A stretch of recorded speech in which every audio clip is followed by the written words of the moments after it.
है। पीछे रह जाती है भाभी रानी। सिद्धि के ससुराल जाते ही भाभी कहती है, अरे वाह जी वाह, सारे कपड़े मेरे। हाय रे पैंट, अरे वाह वाह, मजा आ जाएगा। अरे ये सिद्धि की अलमारी के सामने खड़े होकर क्या बड़बड़ा रही है?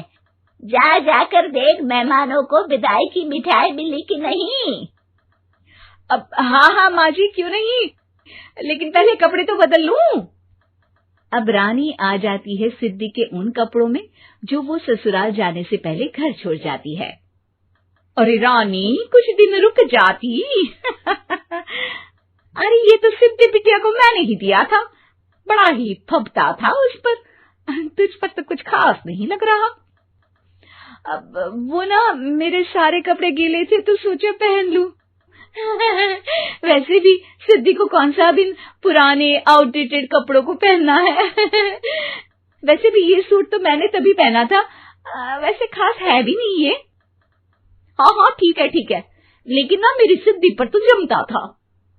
सारे मेहमान चले जाते हैं और सिद्धि ससुराल से मायके पहली बार आती है।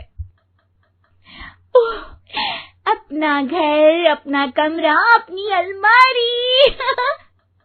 ये बोलकर जैसे ही सिद्धि अलमारी खोलती है तो सामने उसके कपड़ों की जगह कुछ और ही रखा होता है। माँ, जरा कमरे में तो आना। सास और रानी वहां पहुंच जाते हैं। रानी ने पहनी होती है सिद्धि की जींस और टी शर्ट। अरे भाभी, ये क्या? ये तो मेरी बड़ी ही महंगी टी शर्ट है, इसे आपने घर में क्यों पहनी है? अरे बहुत मिलती है दीदी ये चौक की मार्केट में, 150 में। ओ भाभी प्लीज, ये एरोपोस्टल है, 2000 की एक टी शर्ट। ओहो, 2000 में तो दीदी 4 साड़ी आ जाए। अब क्या बोलूं? भाभी, ये मेरी अलमारी में छोटू के कपड़े, तो मेरे कपड़े कहाँ हैं? मेरी अलमारी में? अब दीदी आपको कौन से पुराने कपड़े पहनने थे?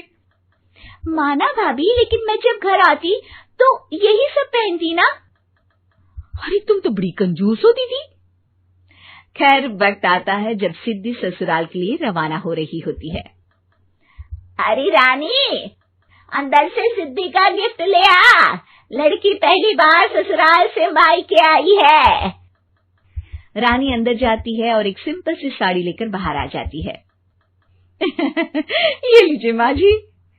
सास बेटी को गिफ्ट देकर ससुराल भेजती है। अगले दिन रानी एक सुंदर सी साड़ी पहनकर सामने आती है। अरे रानी, ये तो वो साड़ी है जो मैंने सिद्धि को देने के लिए दी थी जब वो ससुराल ले जाती, लेकिन ये तूने कैसे पहन ली? अरे माँ जी, ये साड़ी तो मुझे बहुत पहले से ही पसंद थी, लेकिन चिंता ना करिए, मैंने सिद्धि के लिए भी अच्छी सी साड़ी दी है। हाँ। तभी सिद्धि का फोन आता है। क्या माँ, कुछ अच्छा तो दिया होता ससुराल ले जाने के लिए। अरे पहले दिखा दिया होता। यूं चमकते हुए पैकेट में नौकरानी वाली साड़ी मत दिया करो माँ।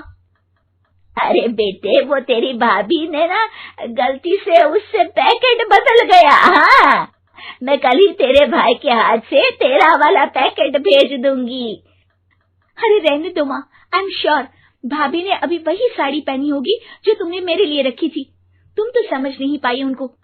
खैर छोड़ो, मैं ज्यादा बोलती अच्छी नहीं लगती, रहने दो, आपको उन्हीं के साथ रहना है, फिर बात करेंगे।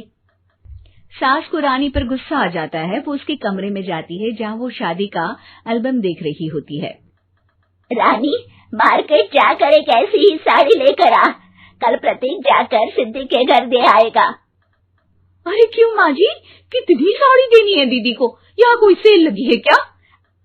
अरे चुप कर, मेरे बेटी के हिस्से की साड़ी खुद पहन ली, अब ज्यादा ज्ञान बांट रही है। एक दिन सिद्धि का फोन आता है। माँ, मेरी सास ने आप सबको खाने पर बुलाया है। सारे लोग सिद्धि के ससुराल पहुँचते हैं। खाना खाकर वो लोग निकल रहे होते हैं कि सिद्धि की सास सभी को गिफ्ट देती है। अरे बहन जी, बेटी के घर का खाना खा लिया, यही बहुत है जो आप ऊपर से गिफ्ट भी दे रही है। अरे बहन जी, आप भी कहाँ इन बातों पर विश्वास कर रही हैं। सास सभी को गिफ्ट देती है, लेकिन रानी को जो साड़ी देती है वो अजीब सी हरे रंग की लाल रंग की बड़ी छाप वाली होती है। अरे छी, ये कौन पहनेगा?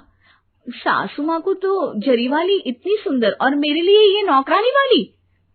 अरे भाभी, दरअसल मैं जब भी घर आती थी आप वापसी में ऐसी ही साड़ी देती थी ना, तो माँ ने सोचा कि आपको आपकी पसंद की ही साड़ी क्यों ना दी जाए। बेचारी रानी, बोलती भी तो क्या।